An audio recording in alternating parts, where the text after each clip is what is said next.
I'm going to do a video of this game next. Magical Chase for the TurboGrafx 16. This is what you would either call a pirate copy or a reproduction copy. I do like to have physical copies of my games, but sometimes they are just absurdly expensive.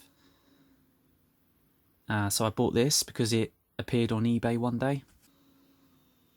I don't really know what these are made out of. They're definitely not the same material as normal Hue cards. They're heavier.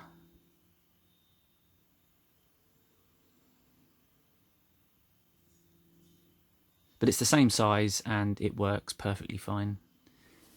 And you don't get an instruction manual. I think this case is probably 3D printed. Or at least just this part of it is.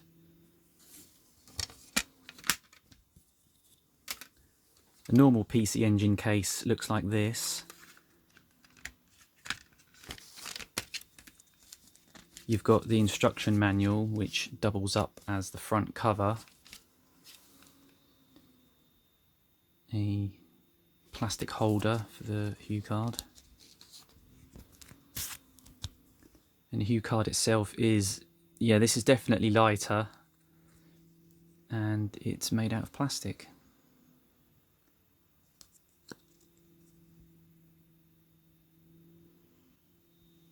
I think I paid about £45 for this, which might sound ridiculous for something that's not even a real copy of the game. I did know what I was buying when I bought it. Just to show you exactly how ridiculous the prices are, I'll show you eBay right now. And as you can see, there's loads and loads of copies of this game. They're all really expensive. There's loads of copies of it, so there's no reason why it has to be so expensive. All of these copies are the Japanese version of the game. There's also an American version of the game. And that's the one that is the most expensive. And there isn't even a copy available, so it's obviously a lot rarer.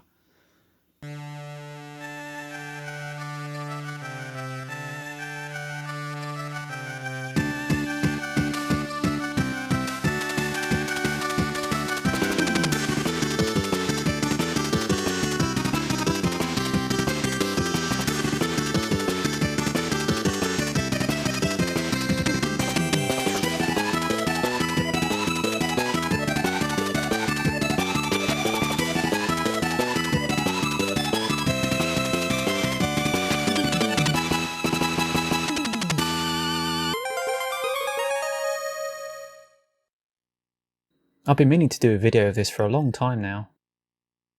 Right, so here we go.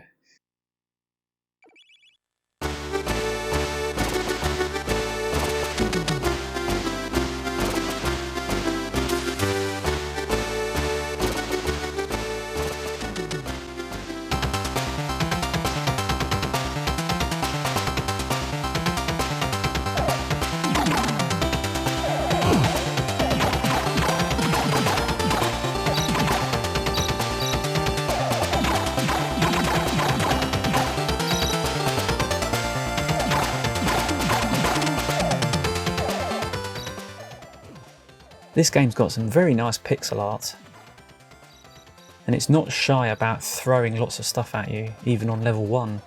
Look at that, look at all that stuff on screen. And those two little stars, you can actually change where they sit by pressing the second button on the controller. But I always like to have them at the front there. I do like that background though, that's really, really nice. So the shop can be a lifesaver because you can buy extra hearts, you can restore your life. A lot of the items are actually pretty cheap. If you look down at the bottom there, I've got 4 hearts out of a possible 8. So the game expects you to get hit quite a lot, obviously. I've also changed my speed, so I'm as fast as I can go now.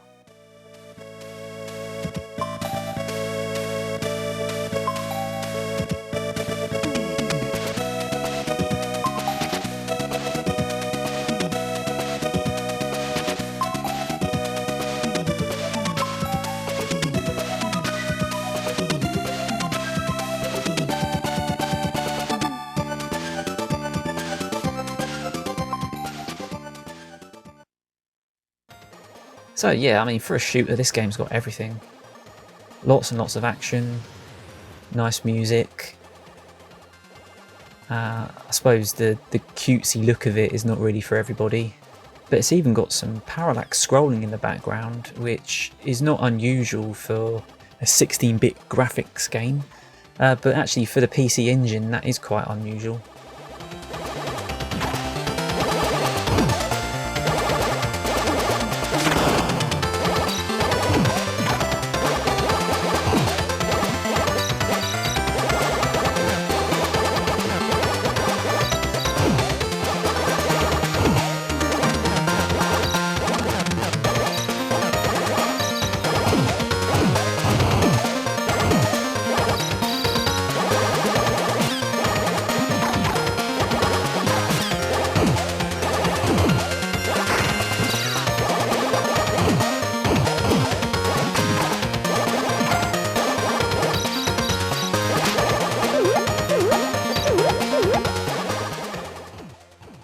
I don't know if it comes across that well in the video, but when I play this, I am in like panic mode most of the time, just desperately trying to avoid getting hit. Perhaps I should have practiced it a little bit before doing the video. Alright, so there's another shop, so I can stock up on stuff. There are actually some items that you can get that I've bought a few of already on the right hand side, but I don't have the instruction manual, so I don't know if you have to press a button or something to activate them, or if they all automatically activate.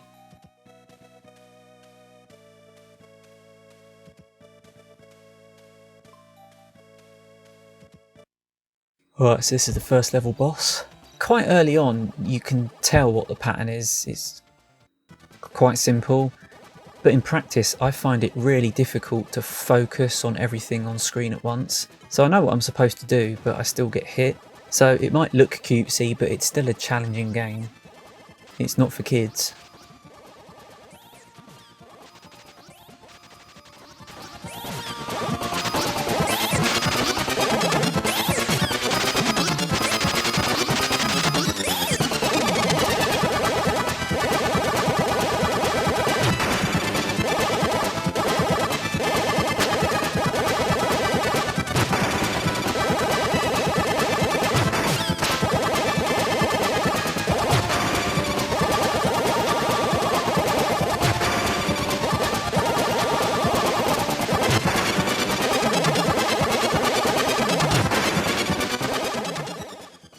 This level looked completely different in the original Japanese release.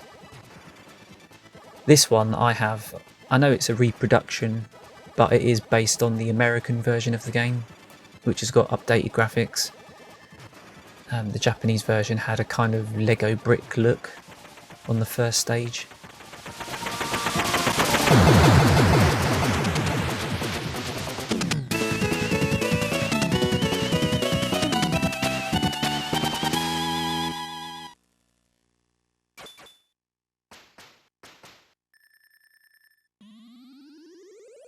And again, I think for some reason it always shows you the mid-level boss at the start of the level.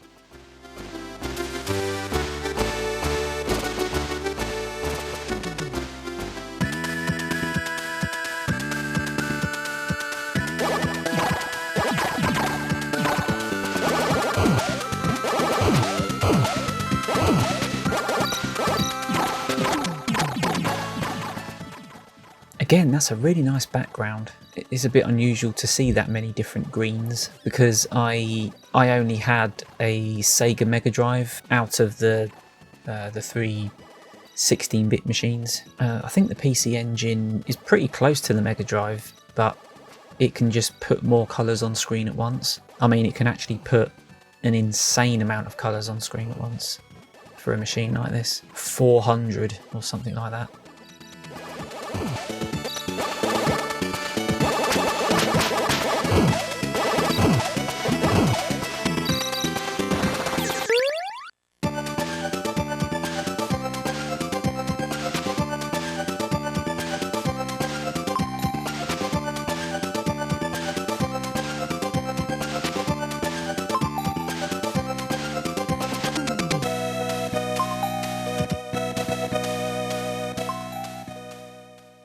and one of my hearts has turned into a little potion. So I think that means I've got an extra life. Right, so I had a little bit of trouble determining what was going to hit me and what wasn't going to hit me. But I mean, there's just so much being thrown about on screen. I thought my stars, I forgot what they're actually called. Star Maidens? I think they're Star Maidens. Anyway, I thought they would block bullets from hitting me, but sometimes I still got hit anyway.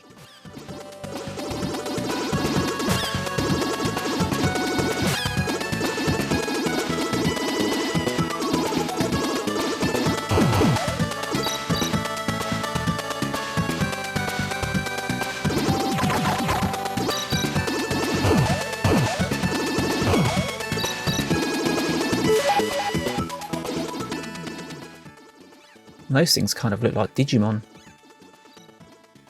I didn't find this level particularly difficult. I think it's actually a little bit easier than level 1. But yeah, again, it's not exactly shy at putting stuff on screen. So the PC Engine must have been a bit of a beast when it came to putting sprites on screen. But also, you might have noticed that there's absolutely no slowdown at all in this game.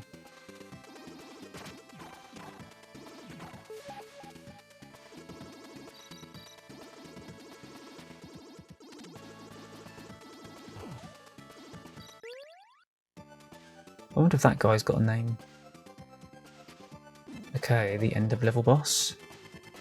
Or at least you can tell when you're hitting him because he flashes slightly. Oh yeah, so what I do here is I do put my stars behind me. But it's a bit tricky because they seem to aim the opposite direction of the direction that you last pressed. If I hold right now, they'll start shooting to the left.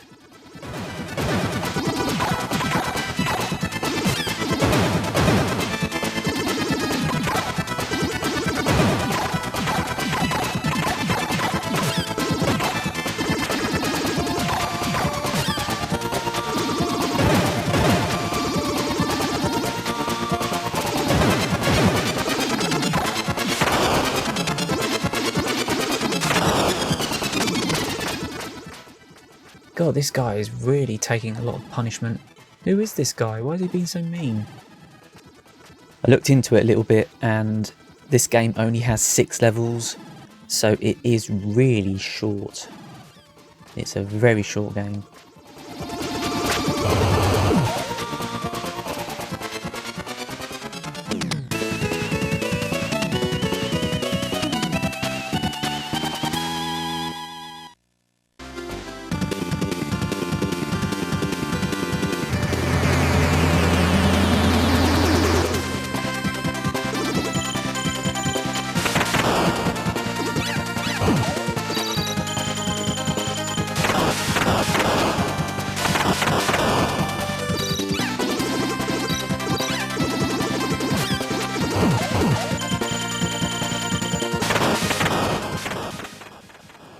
Yeah, so this is an interesting level, a little bit of variety. But the thing about this level is that there's a lot of enemies that make a little squeak when they die.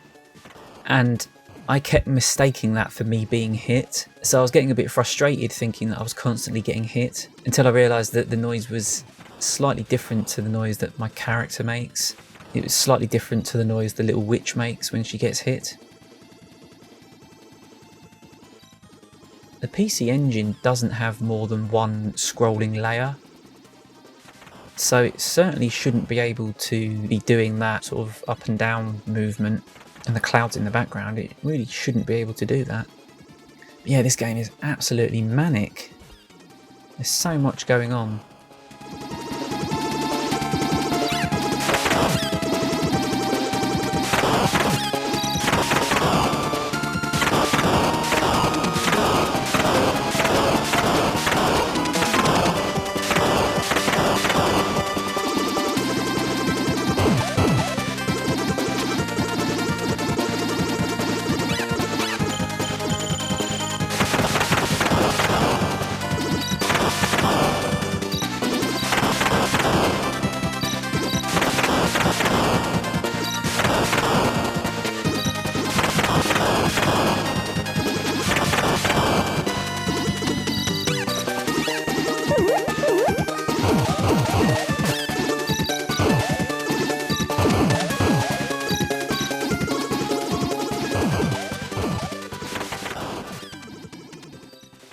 Right, so right now I do have quite a lot of money, but I think I'd decide against not upgrading at this point.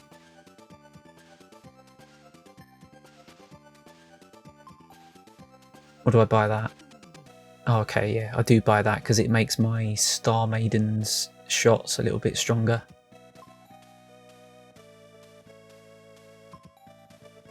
There's not really a huge amount of variety in the shops, but as you go along, then you can upgrade gradually. So it's not really like the shop in Fantasy Zone where you can choose from a lot of stuff at any time, as long as you can afford it.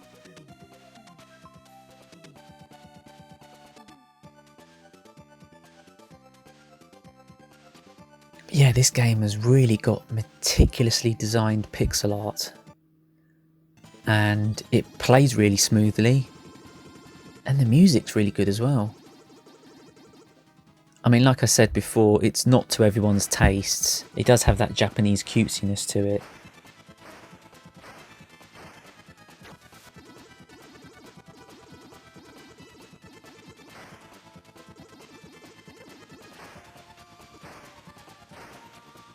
I figured out how to do this boss. Oh, okay, well I do get hit, but you don't get hit all that often if you just stay on the left.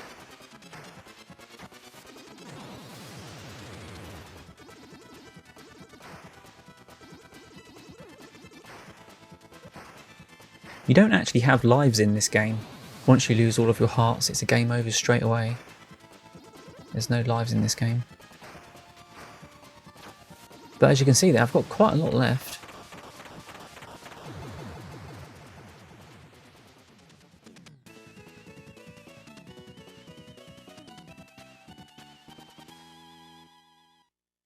Right, fat metal.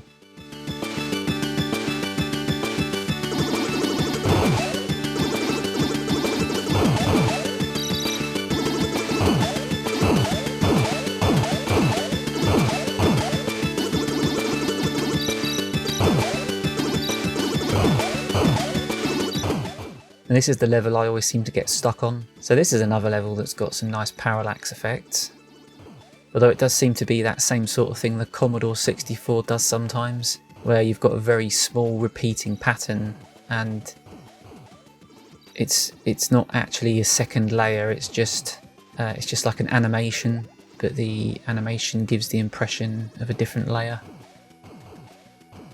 All these guys bouncing around. Yeah, I don't really find that the levels increase in difficulty all that much. I found the first level to be the most difficult out of them.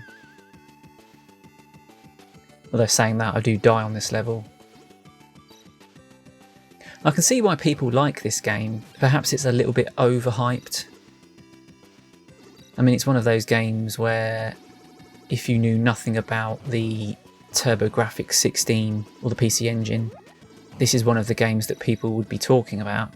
And it's a pretty good game, but there's a lot of shooters on the PC Engine, and most of them are nowhere near as expensive as this one is.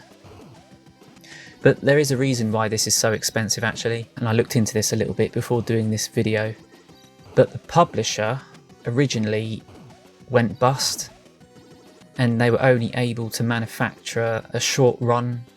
I don't know how many. It was a company called PALSoft, and apparently they were only around for about 2 years. And they went bust, but the game itself didn't die. It got released in America a few years later, and it ended up getting released for the PC and the Game Boy Color a bit later on.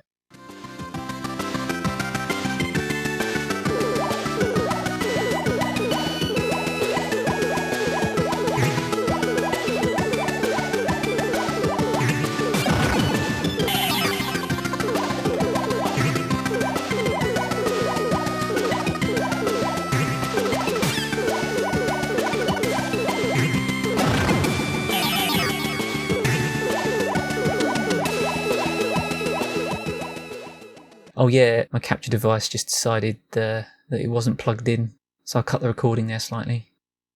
So yeah, I'm doing a pretty bad job here. I don't think I'm even hitting the fish.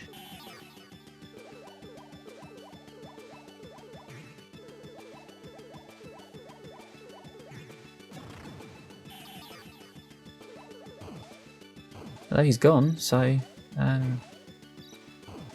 maybe I was supposed to just avoid him. I'm almost dead. Be careful, Andy. But look at that though, there's no slowdown at all.